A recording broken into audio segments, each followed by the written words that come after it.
Okay guys, so continuing on our theme of decimals today, this time though we're going to incorporate some skills of rounding. So with rounding we've done already. So if you look at our rounding rule at the top, remember if it's 0 to 4 you keep the same. If it's 5 and 9 we add one more. Okay, so let's just explore what it means by rounding to nearest whole. Okay, we've got this number here, 6.8. Well, we know that this is our whole number, that's our units, or our ones it's sometimes called. And over here you've got our tenths column. Okay, so if we round to the nearest whole, the whole number is actually the units column, okay, or the ones. Okay, so it's this number that we're going to round. Okay, this is the number that we are going to be concentrating on. And remember, when we are rounding, we identify the number we're rounding to. So in this case, and in all of these cases today, it's going to be rounded to the nearest whole, so that would be the units. Okay, we are looking at this 6, and we go to the column to the right, which on this example is an 8. So if we look at our example up here, 8 lies between 5 and 9, so we're going to add one more. So we're going to add one more to this column, so it's actually going to be 7. Okay, so what we can say is 6.8 is closer to 7 than it is to 6. Okay, let's look at another example.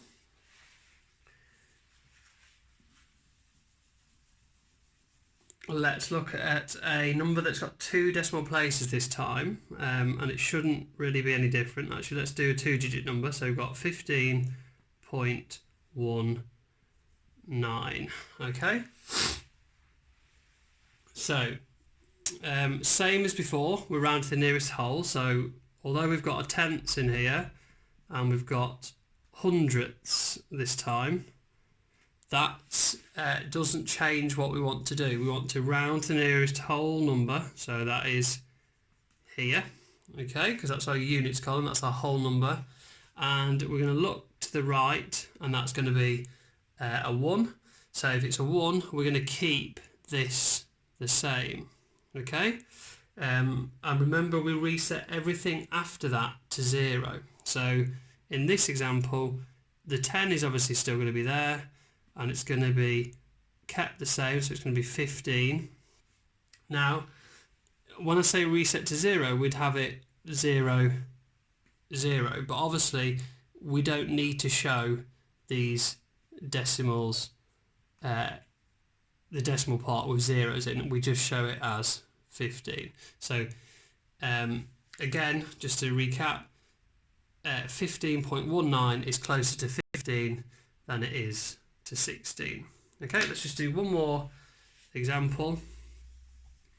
Again, let's pick a similar number. So let's do 23.71. Okay, so again, this example we've got our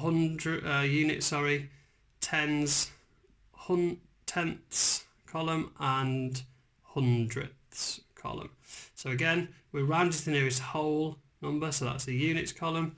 We're going to look next door to the right, and that's a 7, so we're going to add one more. So we're going to add one more to this column, so that's going to equal 24. Okay, so again, 23.71 closer to 24 than it is to 23.